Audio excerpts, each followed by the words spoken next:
Bismillahirrahmanirrahim. Assalamualaikum warahmatullahi wabarakatuh. Bersama Rado Hendra dan Rado Institute, kita kembali membahas suatu riset artikel. Kali ini kita tidak membahas coding, tapi kita akan coba mengungkapkan secara mendetil tentang satu model peluang yang ditulis begitu simpel dalam riset artikel, di mana dalam penjabarannya itu memerlukan pemahaman matematis yang cukup baik. Jadi kalau begitu kita akan coba melihat meneropong suatu model peluang yang kita sebut dengan generalized weighted Sujata distribution ini, bagaimana menjabarkan atau melihat model peluang ini dari dasarnya. Jadi ada satu model peluang dalam suatu riset artikel yang disebut dengan generalized weighted Sujata distribution. Untuk memahami model peluang ini kita harus melihat bagaimana satu model peluang yang disebut dengan Sujata distribution itu di-upgrade menjadi generalized Sujata, baru akhirnya menjadi generalized weighted Sujata. Jadi ada dua tahapan dalam menghasilkan model peluang generalized weighted Sujata ini. Nah, sebagai gambaran kita coba dulu lihat satu riset artikel yang kita jadikan rujukan tentang hal ini, yang dapat kita lihat dalam suatu riset artikel seperti berikut yang terbit di Jurnal RTNA. Nah, di jurnal RTNA ini terbit tahun 2026. Ada satu model peluang yang disebut dengan generalized weighted Sujata, di mana berdasarkan teorinya diperlukan satu informasi distribusi baseline. Yang pertama itu adalah generalized Sujata pada persamaan dua, ini generalized Sujata. Lalu dari persamaan dua ini akan ditingkatkan menjadi weighted generalized weighted Sujata distribution dengan menggunakan teori seperti persamaan satu, di mana G2 ini adalah baseline tadi yang kita sebut dengan generalized. W itu adalah satu fungsi lain, dalam hal ini W itu akan digunakan nanti X berpangkat tau kurang 1, dan D itu adalah faktor normalisasi. Jadi menggunakan teknik ini maka akan dihasilkan satu model peluang yang kita sebut dengan generalized weighted Sujata seperti persamaan 4. Nah, dalam riset artikel ini tidak dijelaskan bagaimana cara menghasilkan persamaan 4 menggunakan persamaan 2. Dan persamaan 2 ini akan di-upgrade melalui suatu proses yang digunakan pada persamaan 1. Tidak dijelaskan, sehingga langsung saja menghasilkan generalized weighted Sujata. Nah, pada forum ini, pada kesempatan ini kita akan bahas.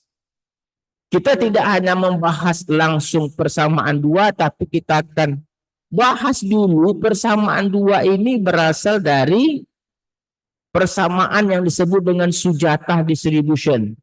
Jadi sebelum ada persamaan 2 atau generalized Sujata ini, sebelum ada generalized Sujata, ada namanya Sujata. Nah, bagaimana hal ini terjadi akan kita bahas pada sesi kali ini. Oke, kita coba bahas bagaimana pembentukan model generalized weighted Sujata. Kita lihat. Nah, seperti yang telah kita bahas bahwa sebelum adanya generalized Sujata, ada pertama sekali diberikan dulu distribusi Sujata. Distribusi Sujata ini itu disebut juga dengan Rado Institute Distribution untuk K sama dengan 3. Jadi ini Sujata. Sujata ini kita udah bahas bahwa Sujata itu sama dengan Rado Institute Distribution. Ingat, Rado Institute Distribution ini model peluang yang dihasilkan oleh Rado Institute, di mana kalau kita gantikannya sama dengan 3, dia akan menjadi sujata. Ini sudah kita bahas berkali-kali. Kita tidak akan bahas lagi, oke? Jadi sujata itu adalah Rado Institute. Rado Institute. Wah, nih. Rado Institute Distribution. Oke, distribution.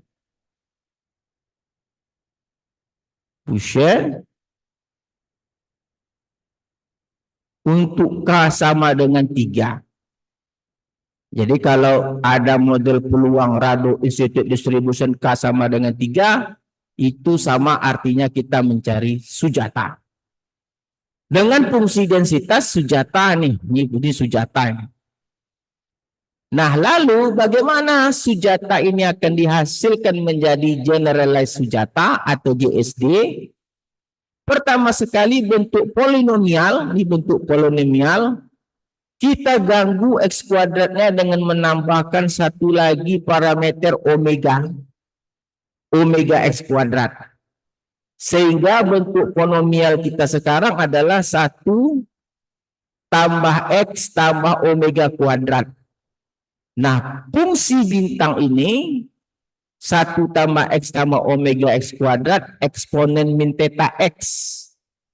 Nah, untuk menjamin bahwa F bintang X ini menjadi fungsi densitas peluang, diperlukan suatu konstanta normalisasi, yaitu C. Ingat, C ini ingin menjamin kembali F bintang ini menjadi fungsi densitas.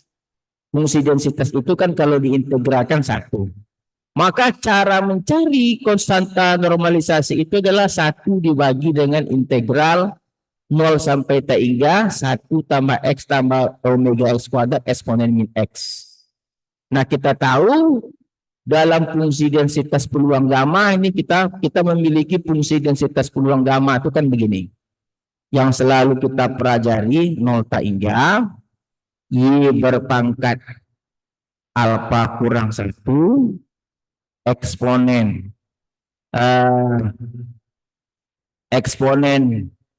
min beta Y itu adalah gamma alfa per beta berpangkat alfa. Ini dalam fungsi, ini alfa kurang 1. Ini dalam wujud fungsi densitas peluang gamma.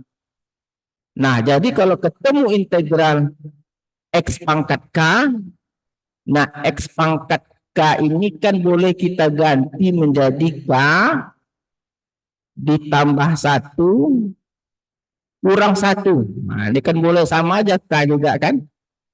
X per pangkat K tambah 1 kurang 1 kan K. Nah, kita mempunyai teori tadi kalau ada integral alfa kurang 1, Y berpangkat alfa kurang 1, eksponen min beta Y adalah gamma alfa.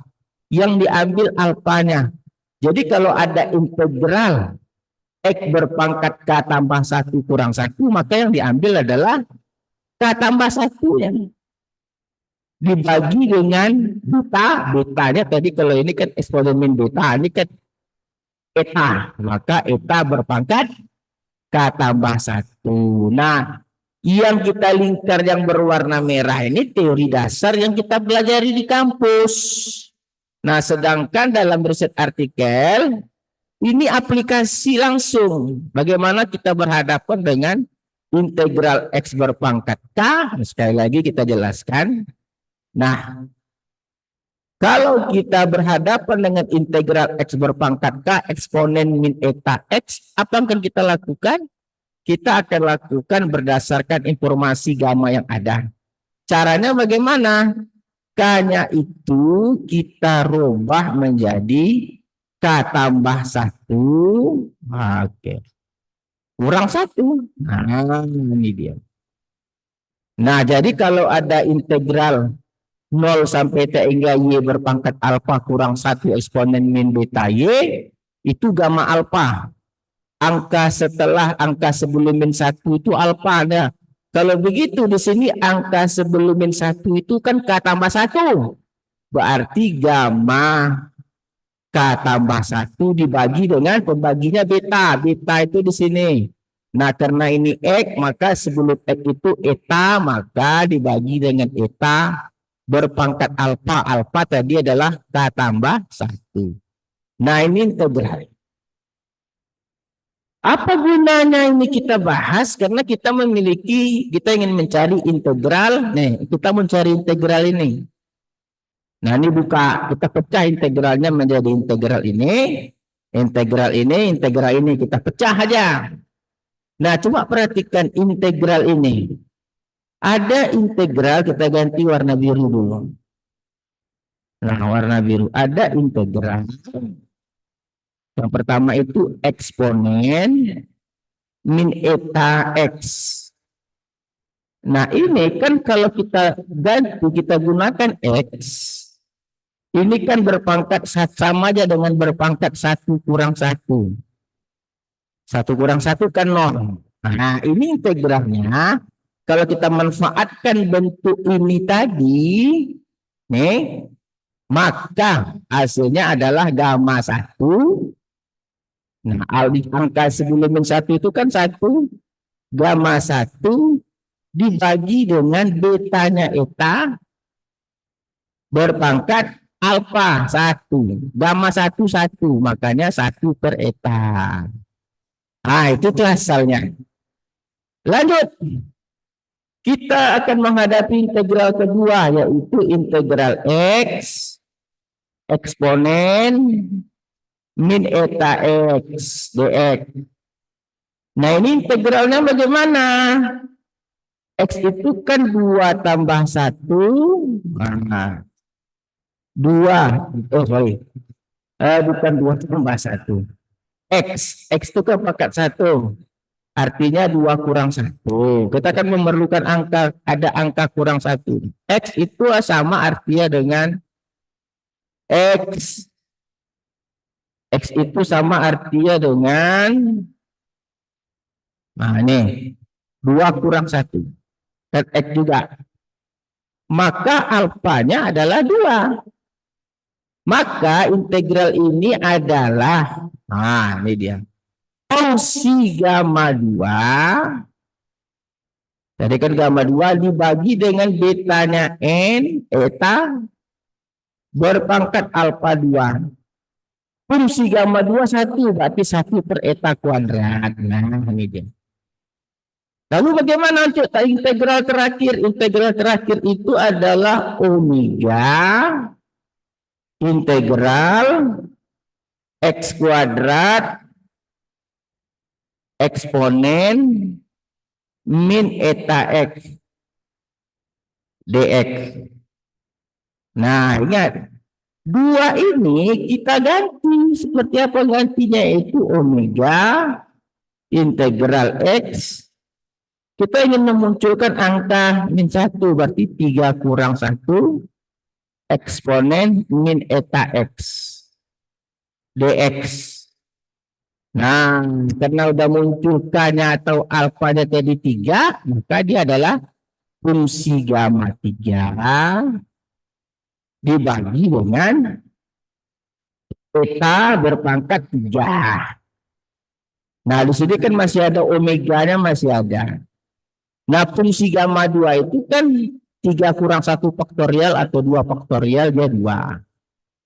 Nah, ini dia konstanta C-nya adalah, lalu disederhanakan dengan operasi matematis menjadi eta 3 dibagi eta kuadrat tambah eta tambah 2 omega. Ini C-nya. Lalu setelah C dapat, maka yang dikatakan generalize Sujata pada riset artikel tadi itu ini C-nya tadi. Nah, normalisasi. Nah, ini polinomial yang telah kita ganggu tadi X kuadratnya dengan omega. Nah, ini eksponen min eta X. Selesai. Dari generalized Sujata akan kita turunkan menjadi weighted. Bagaimana caranya? Kata teori tadi memerlukan rumus ini. Ada normalisasi atau dalam teori tadi disebut C, sekarang D. Ada fungsi densitas baseline, ada fungsi lain. Baseline-nya itu ini generalized Sujata. Fungsi lainnya itu ini X berpangkat tau kurang 1. Nah, sekarang yang menjadi D ya, ini D nih. D itu adalah kita cari dulu 1/integral fungsi lain dikali baseline. Atau D-nya itu dapat kita cari dengan, nah ini D tadi. D adalah ini. Nah, kita tahu kita akan menghitung pertama sekali, kita akan menghitung integral ini di bawah. Nah, ini kita cari dulu nih. Kita integralkan dulu ini. Oke, ini kita integralkan dulu. Nah, Gx ini kan tadi konstan ini. Nggak usah kita pikirkan dulu yang konstan, tarik keluar aja. Yang kita pikirkan di dalam ini dulu. X tau kurang 1 pecah jadi integral. 1, 2, 3. Sama dengan tadi manfaatkan informasi fungsi densitas peluang gamma. Nah, jadi kalau integral ini, nah coba ada integral ini. Jelas, karena ada angka -1 di sini, maka kita tinggal menggunakan gamma tau. Oke, yang integral pertama gamma tau, betanya eta berpangkat tau. Nah, ini mudah memahaminya. Udah kita bahas tadi sebelumnya. Nah, begitu juga dengan ini. Ini gamma tau tambah 1 dibagi ini, ya ini mudah, udah kita paham. Ini juga mudah, omeganya tarik keluar, ini tinggal 2. Nah, ini udah kita pahami. Nah, sekarang maka D. Nah, D itu kayak tadi kan masih ada, C-nya kan belum kita bahas. Tadi ini tinggal masuk saja kan. Tadi kan yang kita integralkan tuh baru ininya saja. Konstantanya belum kita masukkan, kita masukkan. Nah, ini. Nah, dalam teori statistik, ini orang statistik harus paham ini. Kalau gamma tau, kalau fungsi gamma tau itu adalah tau kurang 1 faktorial. Tau kurang 1 faktorial. Nah, ini hubungannya. Jadi ya tahu gamma tau itu dapat dicari dengan gamma tau kurang 1 dikali dengan fungsi gamma tau kurang 1. Tau kurang 1. Jadi kalau gamma tau tambah 1 yaitu tau gamma tau.